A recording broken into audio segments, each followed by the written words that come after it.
नमस्कार, city tube Sunil तुगनाथ इस Facebook page पर आप सभी का स्वागत है। आज मेरे साथ है वनी के पहले आईपीएस और दूसरे आईएएस ऑफिसर जो केंद्र सरकार की सेवा में है, वनी की शान है, जिन्होंने वनी का नाम रोशन किया है, आदित्य विक्रम हिरानी जी। सर आपका नमस्कार, स्वागत है। Thank you. सर सबसे पहले बताइए कि ये आईएएस आईपीएस की आपने तैयारी कैसे की? 2012 में जब मेरा ग्रेजुएशन कंप्लीट हुआ, मैंने इंजीनियरिंग कंप्लीट की, तो उसके बाद एक साल बेंगलोर में नौकरी करने के बाद मुझे लगा कि ड्रीम पहले से ही था कि सिविल सेवा में जाना है, पब्लिक सर्विस में जाना है। तो वो एक साल कॉरपोरेट में नौकरी करने के बाद मुझे लगा कि नहीं, यहाँ पे मतलब पैसा तो है लेकिन वो सेटिस्फेक्शन नहीं मिलेगा। तो 2013 में फिर मैंने रेजिग्नेशन देके मैं दिल्ली चला गया और वहाँ फिर मैंने यूपीएससी की कोचिंग और ये सब लेके तैयारी की एंड मेरा क्लियर करने का यूपीएससी का सफ़र पूरा 4.5 साल का रहा है। अच्छा खासा समय लगा है और आईएएस तक पहुँचने से पहले मैं 2 सर्विसेज और निकाली और न जाने कितनी एग्ज़ाम्स मैंने दी। मैं एक इंस्पेक्टर पोस्ट के लिए भी सिलेक्ट किया गया था जो मैंने ज्वाइन नहीं की। उसके बाद मैं मिनिस्ट्री ऑफ डिफेंस में असिस्टेंट डायरेक्टर करके भी मैंने 1.5 साल काम किया। उसी के साथ साथ तैयारी करते करते फिर 2016 की एग्ज़ाम में यूपीएससी को फाइनली लगा कि भाई मैं लेने लायक हूँ और उन्होंने मुझे ऑल इंडिया रैंक 113 दिया, जिससे मुझे आईपीएस मिला और Maharashtra cadre, home cadre IPS था। फिर ट्रेनिंग में जाने से पहले मैंने एक और बार अटेम्प्ट दिया अपना लक आजमाने के लिए और थैंकफुली तब और अच्छा हो के मेरा रैंक ऑल इंडिया 60 हुआ, जिससे मैं आईएएस जो कैटेगरी होती है उसमें आ गया। तो फिर अब फ़िलहाल मैं वेस्ट बंगाल कैडर में आईएएस हूँ 2018 बैच और अभी फ़िलहाल sub divisional officer Contai posted हूँ।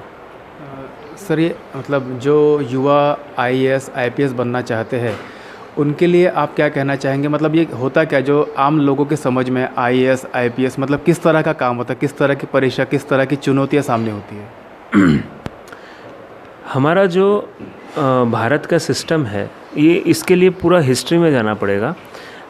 सिविल सर्विसेज इससे पहले थी इंडियन सिविल सर्विसेज, जिसको ब्रिटिशर्स ने बहुत बुरी तरीके से अपना एजेंडा फॉरवर्ड करने के लिए यूज़ किया। तो इंडियन सिविल सर्विसेज का इमेज बहुत ही ख़राब था। जब भारत स्वाधीन हुआ और जब कॉन्स्टिट्यूएंट असेंबली में और पार्लियामेंट में इस चीज़ की डिस्कशन हुआ कि भाई सब लीडर्स, हमारे सारे नेता इंक्लूडिंग हमारे पहले प्रधानमंत्री, उनका सबका आइडिया था कि इंडियन सिविल सर्विस, उनका तो कहना था कि ये ना तो इंडियन है ना तो सिविल है और सर्विस का तो कोई स्कोप ही नहीं है, तो इसको हटा देना चाहिए। तब Iron Man of India Shri Sardar Vallabhbhai Patel ने कहा था कि ये जो इंस्ट्रूमेंट जिसको ब्रिटिशर्स ने यूज़ किया हमारे अगेंस्ट, अब तो इसमें अपने लोग जाएंगे, सो इसी इंस्ट्रूमेंट को हम भारत को जोड़ने के लिए यूज़ करेंगे। तो आज मैं जो हूँ वो एक बहुत बड़ा स्टील फ्रेम कहते हैं हमारी सर्विस को। स्टील फ्रेम ये वो फ्रेम है जो देश को जोड़े रखी हुई है, क्योंकि ऑल इंडिया सर्विस जो होती है आईएएस या आईपीएस, ये लोग भारत के हर क्षेत्र से आए हुए लोग होते हैं और हर क्षेत्र में जाते हैं।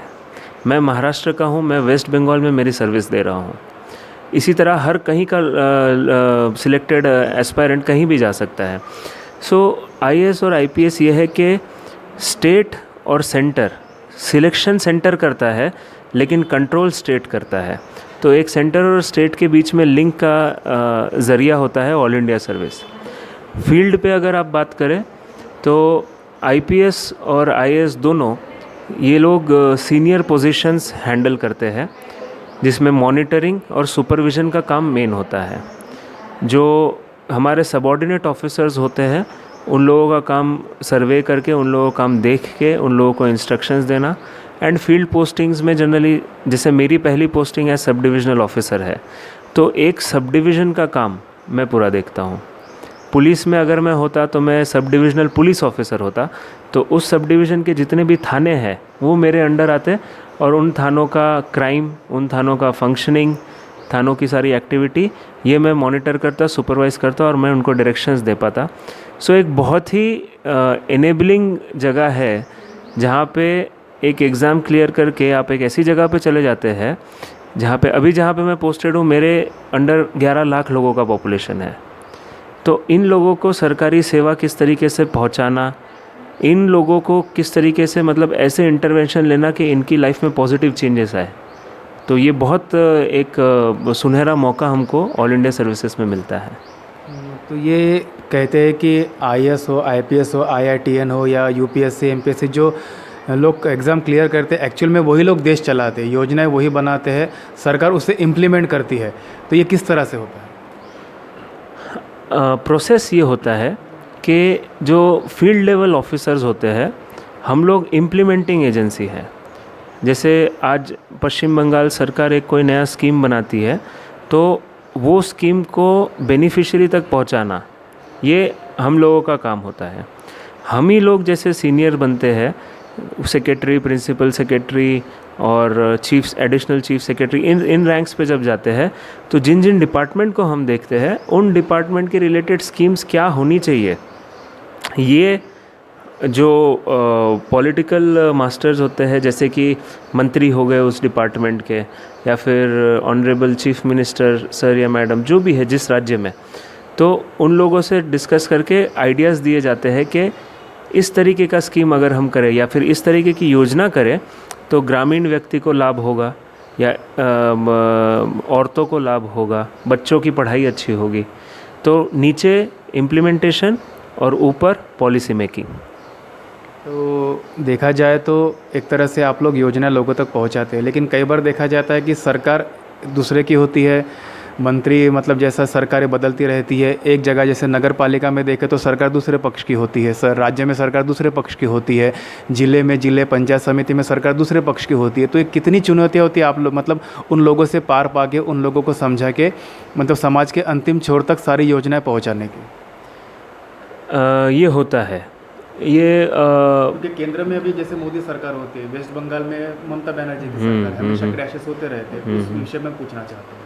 उस विषय में एज सच फील्ड लेवल पे तो हमारा कोई रोल नहीं होता है, क्योंकि जैसे मैंने कहा कि सिलेक्शन स्टेट का सेंटर करता है और ऑपरेशनल कंट्रोल स्टेट के हाथ में होता है।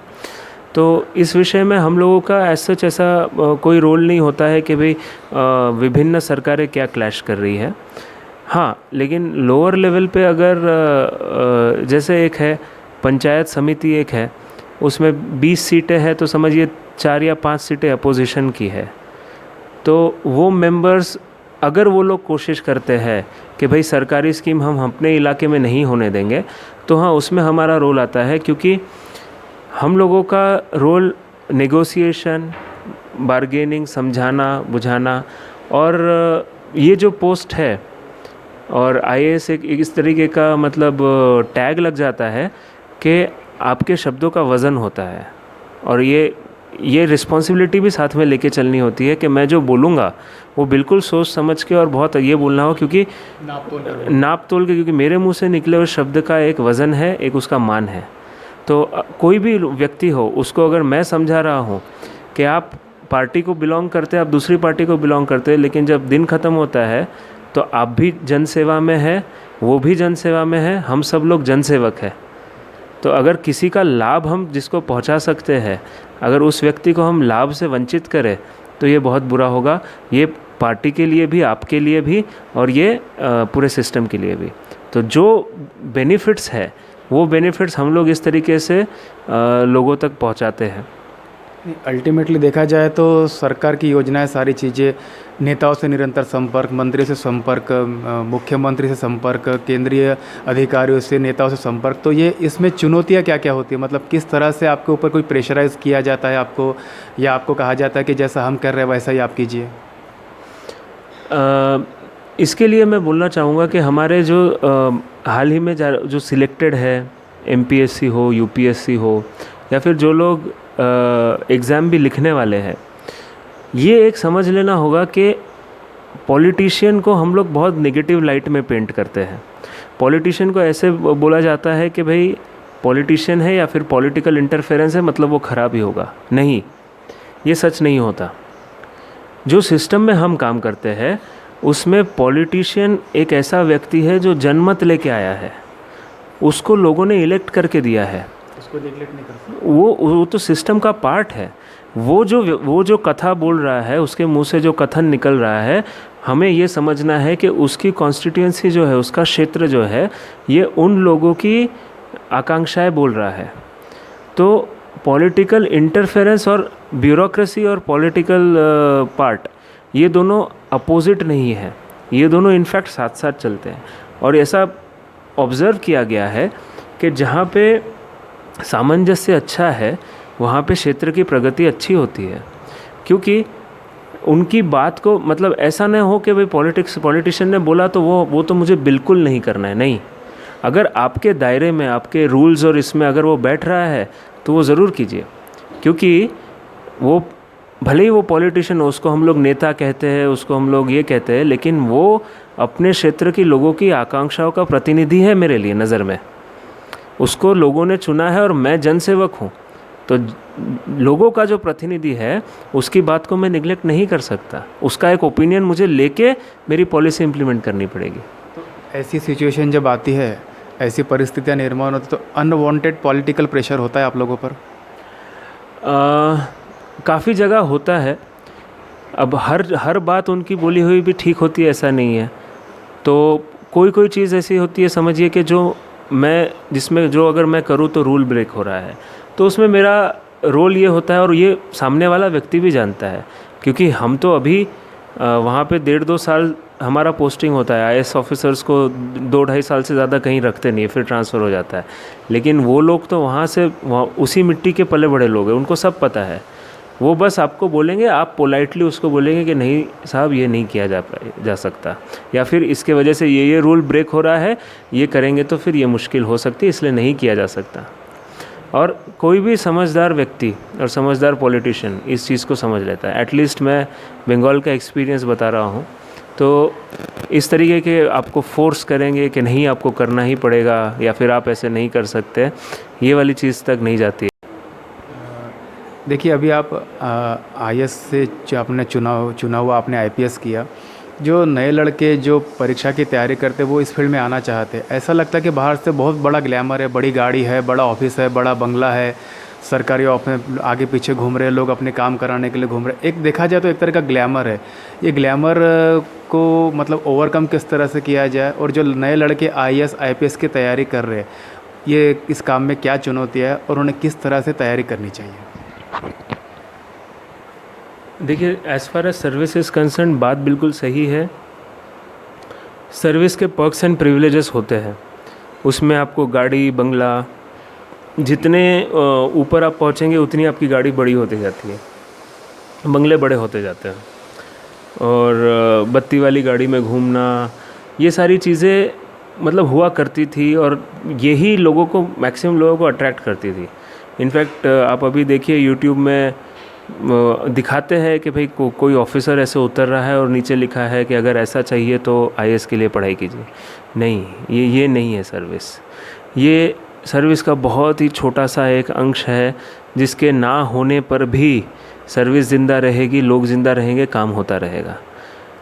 सच्चे मायने में जो सर्विस है, जैसे मैं मेरा पर्सनल एग्जांपल दे रहा हूँ, मैं महाराष्ट्र कैडर छोड़ के वेस्ट बंगाल कैडर में हूँ, लेकिन मुझे वो अच्छा लगता है, क्योंकि मैं एक और कल्चर में और भाषा में अलग जगह जाके वो मैंने सीखा, तो वो मेरे लिए एडिशन हुआ।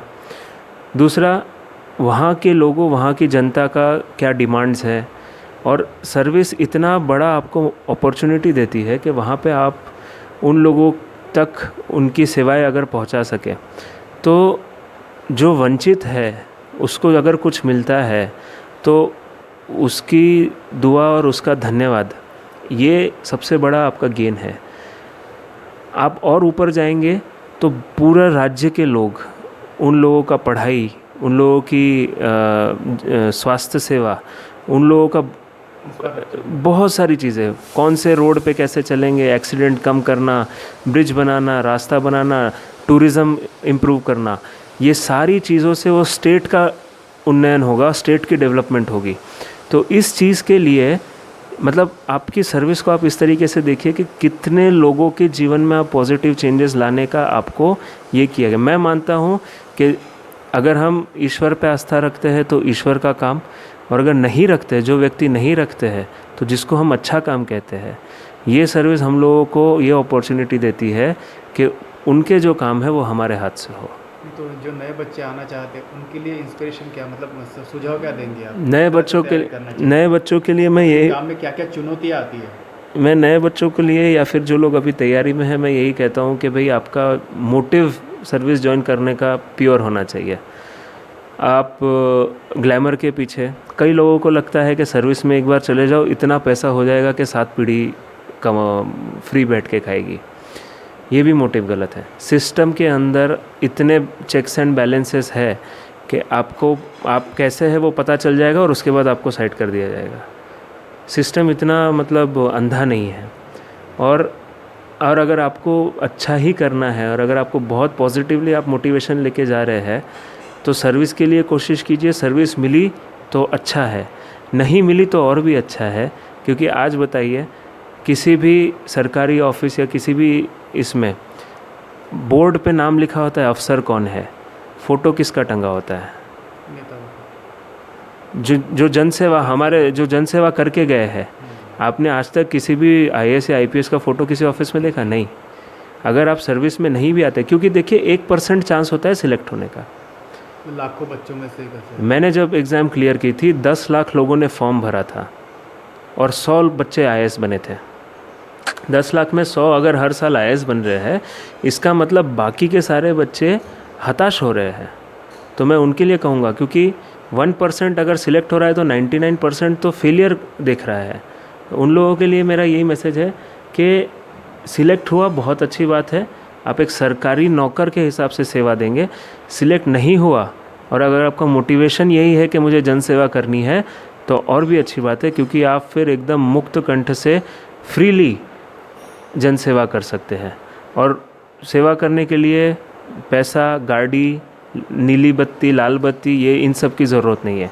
सेवा करने के लिए एक साफ मन और सेवा की भावना अगर आपके पास है, आप आराम से जन सेवा कर सकते हैं। जैसा अभी केंद्र सरकार में देखे, Hardeep Puri PWD minister, IITN Ashwini Vaishnaw railway minister, S Jaishankar ji पहले विदेश सेवा में थे, मतलब वो भी इसी लॉबी से निकले हुए, इसी काडर से निकले हुए हैं। तो ये जो सरकारों में जो ट्रेंड है IAS ऑफिसर्स को अपनी सरकारों में लेने का, उन्हें मंत्री बनाकर लोगों तक अपने काम पहुंचाने का, इसको आप किस तरह से देखते हैं? मतलब एक IAS ऑफिसर इन चीज़ों को किस तरह से अच्छे से समझ सकता है, एक मतलब पॉलिटिशियन से भी ज़्यादा? इसके लिए हमें फिर से IAS ब्यूरोक्रेसी का रोल देखना पड़ेगा। हमारे रोल की 6 कोर वैल्यूज़ है हमारे सर्विस की। ब्यूरोक्रेसी, देखिए हर व्यक्ति, हर एक चीज़ अपने अपने पोजीशन पे रहेगी तो सिस्टम है। अगर समझ लीजिए कि मेरे यहाँ पे एक लोकल पॉलिटिशियन है और मैं वहाँ का एक ऑफिसर हूँ और मैं मेरी ख्याति इतनी बढ़ा रहा हूँ कि लोग उससे ज़्यादा मुझे पहचान रहे हैं, तो यहाँ पे सिस्टम में फ्रिक्शन होगा। क्योंकि पॉलिटिक्स करना, नेतागिरी करना, भाषण देना और लोगों की नज़रों में छाना उसका काम है। मेरा काम है इम्प्लीमेंट करना। हम लोगों को हमेशा पर्दे के पीछे वाले लोगों के हिसाब से जाना जाता है। हम लोग कभी ऐसे सामने आके कि ये मैंने किया, अभी ये ट्रेंड आ रहा है, अभी भी ये सोशल मीडिया के दौर में सब लोग ये कह रहे हैं कि भाई ये मैंने किया, ये मेरे वजह से हो रहा है, या फिर मैं ये कर रहा हूँ, ये कर रही हूँ। लेकिन ये हमारी कोर वैल्यू में का भाग नहीं है। हमारी कोर वैल्यू का एक भाग होता है अनोनिमिटी, यानी मतलब आपका नाम नहीं पता होना चाहिए। आप काम किए जा रहे हैं, आपका काम दिखेगा लोगों को, कौन है, क्या है, नाम क्या है, कितना फेमस है। अगर आप जितने ज़्यादा फेमस है उतना मतलब आप सिविल सर्विस वैल्यू के अगेंस्ट जा रहे हैं। दूसरा होता है इंस्ट्रूमेंटैलिटी, कि आपको एक इम्प्लीमेंटिंग इंस्ट्रूमेंट का काम करना है। इसका मतलब ये नहीं है कि अपना विवेक आप छोड़ दीजिए, आपका विवेक ज़िंदा रहेगा, आप उसके हिसाब से अपना देखेंगे कि ये कहाँ सही है, कहाँ गलत है। लेकिन आप ही सरकार है और आप ही पॉलिसी बनाएंगे और आप ही करेंगे, तो वो वहाँ पे ये हो जा रहा है, कॉन्फ्लिक्ट आ जाएगा। तो इसलिए आजकल के जो युवा एस्पिरेंट्स है या फिर जो युवा मेरे जूनियर्स है, उन लोगों के लिए मेरा यही मैसेज है कि भाई जिस सेवा में आप आए हैं उसकी हिस्ट्री, वो कैसे काम करती है, वो कैसे ठीक से चलेगी, ये लेके आप अगर सर्विस करने जाए, और at the end of the day आपको यही देखना है कि आप कितने लोगों तक पॉजिटिवली अपनी चीज़ पहुंचा सके और आप उतना सेटिस्फेक्शन आपको मिलेगा। यही सर्विस है। इसके बाहर फेमस होना, ख्याति पाना, मंत्री पद का ये करना, कोई भी सर्वेंट अगर मतलब इससे काम कर रहा है कि भाई मैं काम बहुत अच्छे से करूँ इस सरकार का ताकि ये सरकार मुझे मंत्री पद दे, तो वो ठीक नहीं है। तो ये थे हमारे साथ आदित्य विक्रम हिरानी जी, जो बनी के दूसरे आईएएस, पहले आईपीएस ऑफिसर है। इन्होंने युवाओं के लिए, देश के लिए, समाज सेवा के लिए बहुत अच्छी बातें कही है। आप सभी का बहुत बहुत धन्यवाद। धन्यवाद sir. Thank you very much all of you.